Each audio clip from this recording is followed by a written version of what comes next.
started talking about 2025 to 2035. In conclusion, it goes without saying that the role played by the creative industry cannot afford to be underrated in any way. The increased cohesion and synergy, once achieved, will dramatically bolster and fast-track an increase in domestic and foreign fortunes, both economically and culturally. As an industry that boasts of millions in its employment, the onus is on the government to protect the industry by enforcing strict implementation of copyright laws, further formalize distribution channels to drastically reduce theft of IP, both at home and even more so abroad. Crack down heavily on offenders, support education and training across board, significantly increase funding and relax stringent requirements therein, increase grants and endowment funds, support the rights and policies growth, and possibly set up a dedicated agency for the creative industry alongside a veritable watchdog to act as of a real that has unquestionably transformed some of the greatest cultures and economies that exist around the world today.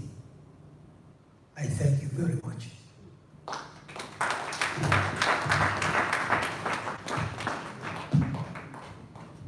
Thank you very much, sir. Please let's put our hands together for Alhaji Lai Mohammed for that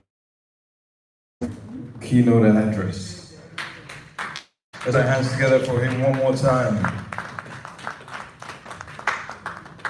Honestly, at this point, I want to say let's wrap up the event because what else is there to talk about? He has said everything.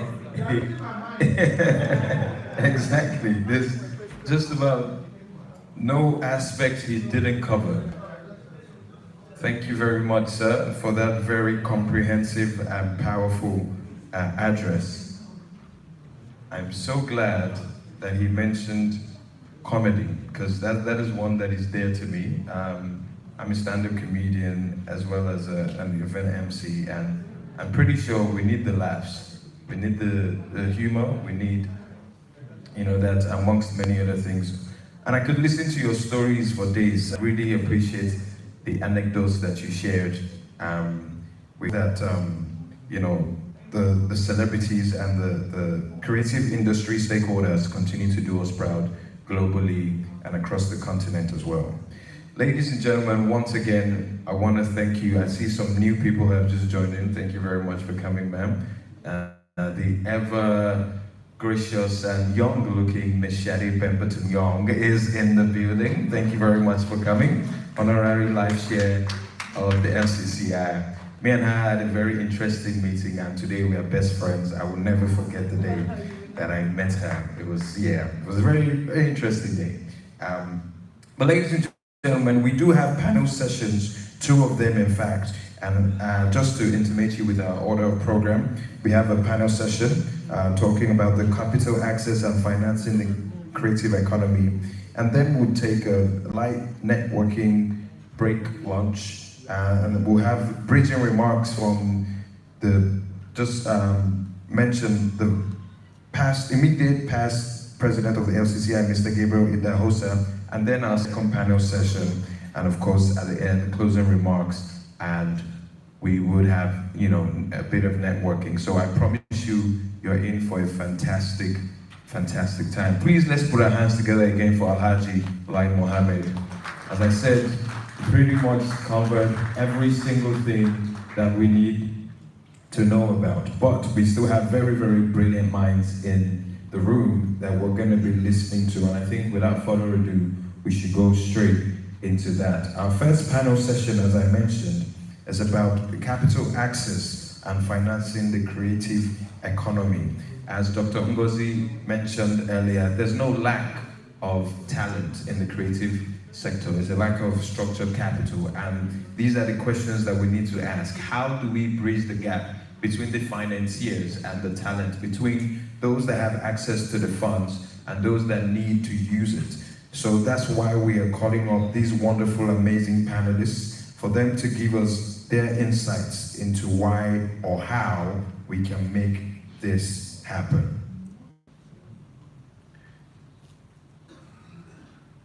So our first panelist, ladies and gentlemen, and I think I would just continue from where Dr. Jani stopped. I'm going to bring up the ladies first, because yes. Ladies and gentlemen, she is a woman who has spent decades at the intersection of law, business, and leadership. She has left a mark in every room that she has walked in. She served as the third female president of the Lagos Chamber of Commerce and Industry. She's currently the vice chair of Africa at the World Chamber Federation. She is the 65th president of the Rotary Club of Lagos, a lawyer, a broadcaster, a poet, and a builder of businesses and bridges. Please put your hands together for Mrs. Toki Mabo Munjia. Let's put our hands together for her. Thank you very much, ma'am.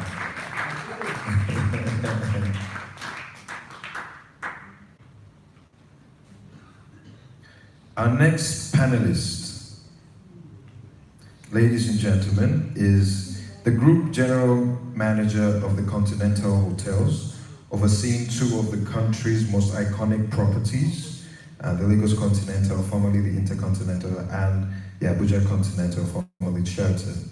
He is a recent recipient of the award for his contributions in Nigeria's culture and tourism ecosystem. His mission in one line is Nigeria is often defined by what the world thinks of it. Ladies and gentlemen, please put your hands together for our resident Oyibo, Mr. Carl Hala.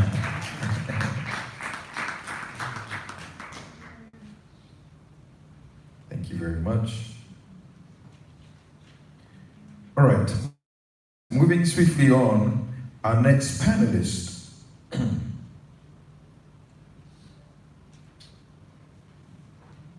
Sorry, I beg your pardon. Okay. Our next panelist is a woman whose life's work sit at the intersection of education, culture, and Pan-African development. She's the CEO and creative director of Judea's Trust, a thinker, a builder, a very quiet but powerful voice in shaping how Africa educates its next generation. Please put your hands together for Mrs. Yetunde Aina. That's like, you set me on kind of, no. We need your voice here, man. We do. All right.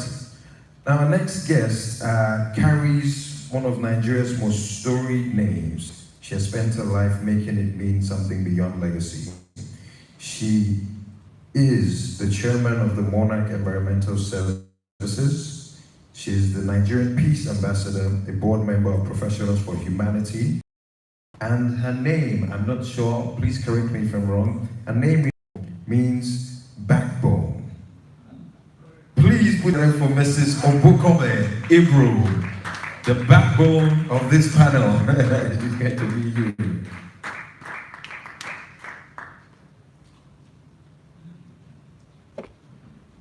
Thank you very much. All right, ladies and gentlemen, our next panelist is a chartered accountant, a business leader, one of the most respected voices, again, in the Nigerian private sector. He served as the 43rd president and chairman of the Lagos Chamber of Commerce and Industry. I don't think he needs any further introduction. He's a friend of the family, an amazing and a brilliant man. Please put your hands together for Mr. Gabriel Idahosa.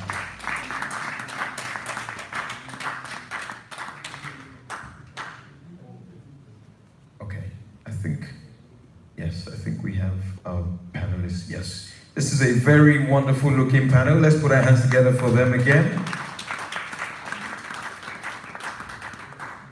All right, as I did mention earlier, this panel session is about the capital access and financing of the creative economy.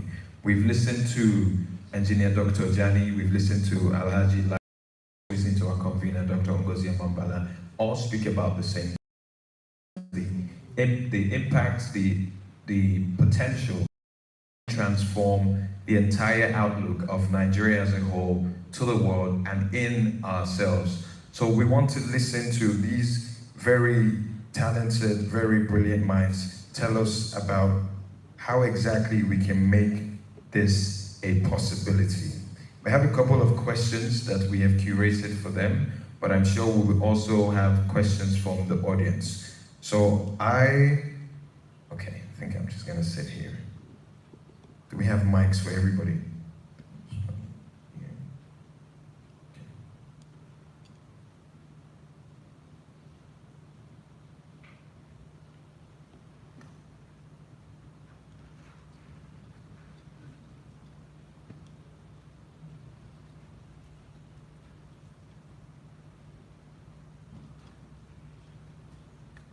Okay, are we good? Okay.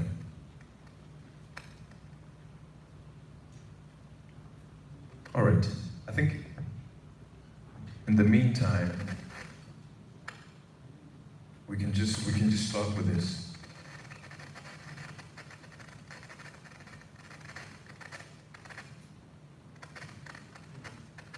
Okay. Nigeria's creative economy is widely acknowledged as a high growth, yet under-financed sector. I would like to ask, across board, what specifically is missing in the current financial architecture that prevents capital from flowing into the sector at the scale that we need it to? So I'm going to go ladies first. Yes, I would like maybe start with Mrs. Toki, since you're closest to me. Yes, ma'am. All right, thank you very much.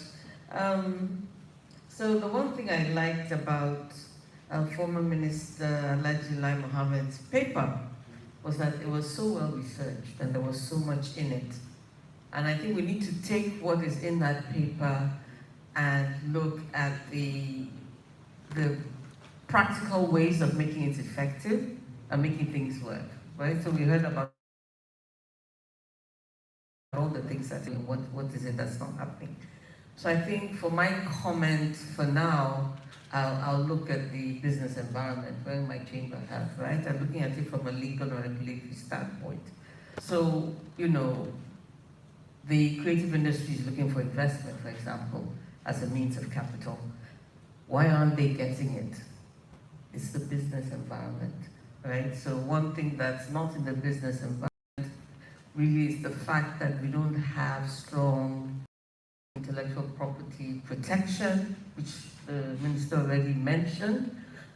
We talk about piracy, and we talk about the theft of IP. And I think we don't understand the depth of it. So I'm just going to go a little, just quickly outside. Like he said, the creative industry is quite broad. So you have writers in there as well, right? So I remember between 5 and 10 years ago, I was representing a publisher in Nigeria, and they were clocking 40. And they were the first indigenous Nigerian publisher. And one of the publishers face, of course, is piracy. Go out there and run workshops across the country around piracy. I went to 26 states, talking to school proprietors about ensuring they purchase books for their schools. They purchase them from publishers, booksellers, and retailers with the original product. And what struck me the most was, one, they didn't seem to understand that it is not okay to photocopy books for your students. They don't understand that it is not okay. They don't understand that by doing that, they're taking food out of the mouths of those that are writing. If I bring that to Lagos, I don't buy these little CDs that they sell in the street. Why? Because I know I'm taking food out of the mouth of the musician. But how many Nigerians understand that? So I'm trying to say we start first with the education of the public and understanding that, you know, piracy is not okay, it's not all right. And so if I'm looking in from the outside, do I want to invest money in something that I am not sure I will get returns on? So we really have to take that much more seriously.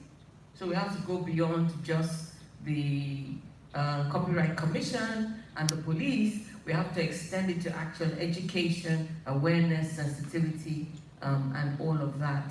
Then of course there's the bureaucratic red tape around access to finance itself. But I'll just stop there and let other people speak. All right, thank you very much, ma'am. Please let's put our hands together for her. So I'll go now to Mrs. Yetunde. That's what I'm doing. So the ladies, Mrs. Aino, yes. Thanks.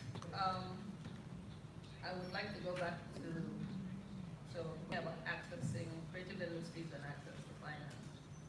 Alhaji Bilal mentioned funding that's been available for the sector and continues to be available.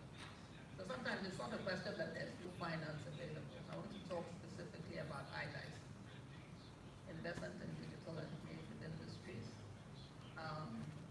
This was something that has been on board, warehoused at the Bank of Industry, and contributions from, I think it's the African Development Bank, Agence France. I was, Daniel Strauss, we were part of fact finding that Agence France AFP did before they put funding into the creative industries. They wanted stakeholders to come together. We were part of that. And IDICE, investment in digital and creative industries, comprises, I think, about $600 million. And this has been from the time of former administration, warehouse with Vice President and Bank of Industry as the platform. Till today, that money is sitting here, $600 million. As of today, that money has yet to be disbursed. They have just, they have just appointed fund managers, a fund manager, I think Corano, fund managers for the digital industry platform, I think Ventures platform. Creative industries still active. And we actually, Darius Strauss has partnered with a fund manager.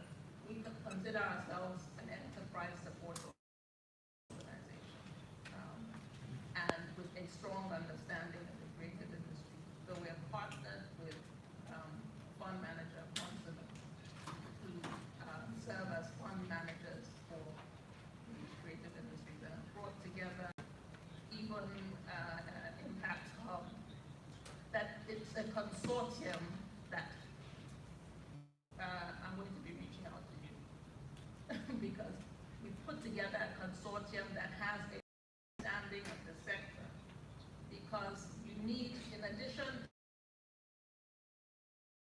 you need intermediary organizations, which is what I think NMO is, which is what that is, who have an understanding of the sector and who have been working with that community and understand some of the issues. Alhaji, you talked about the film industry and funding. So people are beginning to realize that when you fund an individual film rather than a film studio, maybe the risk leaves. Whereas if you fund a film studio with a blanket for films, you are de-risking that sector. So there are many issues that when it comes to funding the creative industries that needs to be addressed. And Alhaji's comprehensive look at the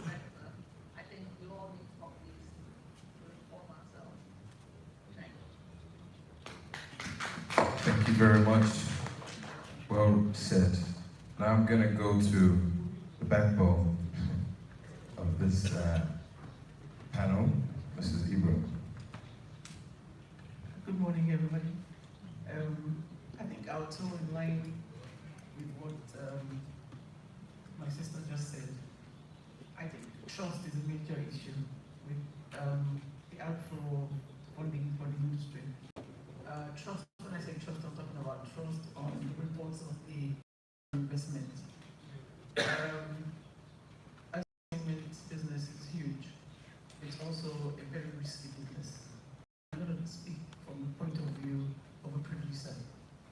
I produce festivals, I produce films, theater. You do your numbers and you have your expected and you don't get the turnout for an event that you were expecting. Risk factor. So I think the financiers they have cold feet when it comes to doling out funds for such events.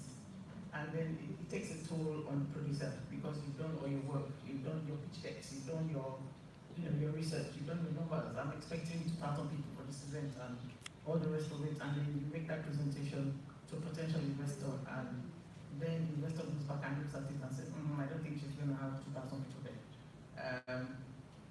Also, we have a huge issue with ticketing in Nigeria. Ticketing is a big problem. We have very few ticketing platforms. We need to encourage more people to come into that space and develop more ticketing platforms for more events. We also have the issue of small, medium, and large events. Nobody wants to fund a small event. But I tell people now, if you have a small event, in this room, for example, there may be 100 people, perhaps. But 10 million people can actually view this. Real time. Now, it's what technology has done for us. So we need to take these things into consideration. Your event doesn't necessarily have to have 1,000 people or 2,000 people in a venue, but it can actually be seen by 20 million people, depending on how well your media reach goes. So I think trust is an issue, but financial institutions need to start looking at things more, logically in terms of the way events are, viewed now. Because before, the brand visibility is what they're looking for. Brand visibility can be virtual now, so it makes more sense for them to want to invest more. I think, for me, that's what I'd say about that. Thank you very much. All right, thank you very much. So let's come to the men now. Mr. Carter? Okay. I think I'll pose it different quick. Okay, yes, let's hear from you. Well, thank you very much. Access to finance. I think the way to break it down is no investor will invest in something he doesn't know. So whether you are a direct investor, an intermediary, investing other people's money, bank as a special agency, you cannot invest on no. And I can't say that too often to those in the creative industry. Until about 5-10 years ago, most of the banks did not have a creative desk.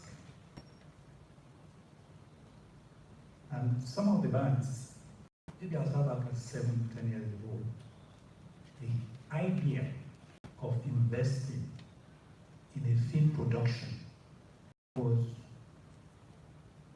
very weird. A banker. These people running around shooting in the village, I'm going to give them money, I'm going to get my money. How does it work? So that is the basics, the first principles. The investor, either direct or through intermediary, do not know, do not understand. The other panelists have talked about understanding. They do not understand the structure, they do not understand the process, they do not understand the risks. Because as she has said, investors are ready to invest in the riskiest business in this world if they understand the risk. And risk and return. If this business is very risky, but I'm going to get a 90% return, I'll probably put my money in it and take the risk. But if I cannot calculate the risk, I don't know where are the risk points. I don't even know how to measure the risks. How is a film produced? At what point does the product goes to the market? How is the film distributed? Who buys it? I mean, at that time, talking about 7 years ago, from my professional position where I sit, talking to bankers about supporting a creative project. They are just like, you say, what are you talking about? They are just looking at you. Film studio. What is your film studio? What do they do in the film studio? They take photographs or what are they going to do there? So the investors did not know what the industry is. On the other side, most of the creatives do not know where there is money. So she just said it, yesterday she said it, as we speak today, there are hundreds of millions of dollars available to this industry, as we speak. Beyond the IDIs and,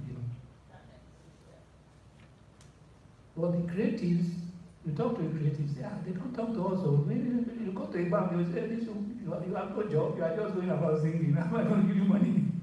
Where will I find you if you don't pay the money? So the creatives themselves are only beginning to see their passion or talent as a business. And that is what for me was my self-appointed task. To say to the creative people, you enjoy what you are doing. You're a singer, you're an actor, you really enjoy, you're happy. But if you want to move from that expression of that talent as a hobby to a profession, then you must understand that this is a business. And every business requires certain basic principles. You have to have an expert in business to be by your side. Doesn't matter what name you call it, your manager, your advisor, your consultant. And the great thing is that I know how to do. I don't know how to manage the business of singing. I can go on stage and do a great job. But once I step out the stage, where I was collected from the people who came, who is keeping the money? How is the profit from this? How do I invest for the next 5 years? Maybe I'm a singing career for 10 years. After that, what's going to happen to me? Who is having those questions? So both sides in the access of finance bridge have a lot of work to do. The finance industry has to understand the creative industry. The creative industry has discipline to hire people, their business. I think this is the key thing that it is lacking, and until all the peripheral issues of knowing where the fund, measuring the risks, like here, somebody says, the only 10 people will come, how will I get my money back? That's not important if you understand the business. So I appeal whenever I'm in a space like this, both sides have work to do. The financial industry and the creative industry. You need to, a lot of the young men at the back, I keep saying to them, you are a great singer, you are a great photographer. That photography is not going to turn into a business that will sustain you now and for the rest of your life. You need an expert who will be by your side, who will say, okay, this career, the main career as a great singer, but after 15 years, oh, you're no more singing, and what's going to happen to you? It is now that you put a structure in place. So I was trying to stop there because all your life you are around those two. Creative industry, each person knowing what is in the about our finance. How do I finance creative industry? Creative people, you have to find out. Get an expert who have to tell you how I manage my business. Managing the business includes looking for the money. Thank you. Thank you. Very well put. I see that our photographer, really listened to that one. All right, thank you. I guess I'm the only one who's not in the creative industry when it comes to shooting, but definitely when it comes to food. Yes. But I won't talk about that. I won't name names and the specific examples, but let me talk with something totally different. And I want to start with one of the famous film quotes when a gladiator asked the audience whether they're entertained. So let me rephrase this, and I'll say, let me entertain you. Nigeria is on the global scene of creativity,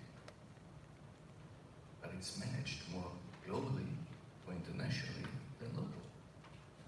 Let me give you some examples. So, my son number 2, I have 3, lived with me for 2 years, and he is now at the SCAC. That's one of the best film schools in the world in Barcelona.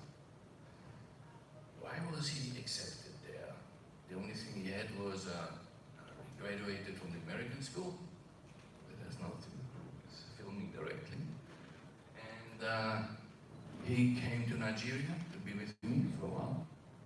And he started as an intern at one of Nigeria's foremost famous photographers studios. Finished this and then went and did his shows. He had a talent. Was accepted. We invested in a little bit of tools, drones or whatever you need in order to shoot. He participated in a couple of the Ebony Life film academies. I have to say what they did was very smart. It was fully sponsored for everybody. You had to pass a test, and they just took 15 people. And these 15, and I come back to that, they passed. Made their name. So ESCAP accepted him, not because of his American school, surely not because of his father. They accepted him because of his Nigerian credentials, of the shoots he did here. And he was very much involved with the creative scene, but especially the music scene. And then a couple of spots, commercials around. He was galloping on a horse in Abuja to film one of the most famous singers in Nigeria. So he wants to come back. He has got Nigerian friends, went to school together. As he goes over youth sticks together, they're all in their 20s, and they are now forming a company. They're all between 25 and 26 years old. You know what they're going to do? Talk. They are jumping in the big hole that nobody knows how to develop a talent. Whether it's a photographer, whether it's a musician, whether it's a filmmaker, or anybody else. I've seen the pitch. It's good. Now, that might answer your question of other pieces. The youngsters take it on themselves. Nigeria has perhaps one of the most dynamic, proactive, aggressive youth. But they're not going to wait for us. They're going to make it. They don't have time to smoke and talks and whatever else goes around. They take it in their own hands. From a structure, it has been mentioned a few times before, there is no structure. We come from hospitality and youth, we're working on that, and luckily with the Alaji, we are there in the progress to form something within the hospitality, within the convention business. But it's a whale of a challenge, but we are tackling it, and we will succeed. So do the youngsters. So, in order to structure, Michael, you have to build a platform, a national platform which connects all these loose ends and put them together. And it was also mentioned, find somebody who can manage it. There are enough trials. The energy here is just amazes me. And now, with all the youth, and we are learning that, and you've seen with the Al-Haji and me, you need to be understanding that the youth of today and the elders need and are working with the AI. They are working with the gamification. They are working with virtual reality. You don't do that, you don't even have to touch it. My suggestion, build a platform. Thank you. Thank you very much. Mr. Carl, very well said. I like that you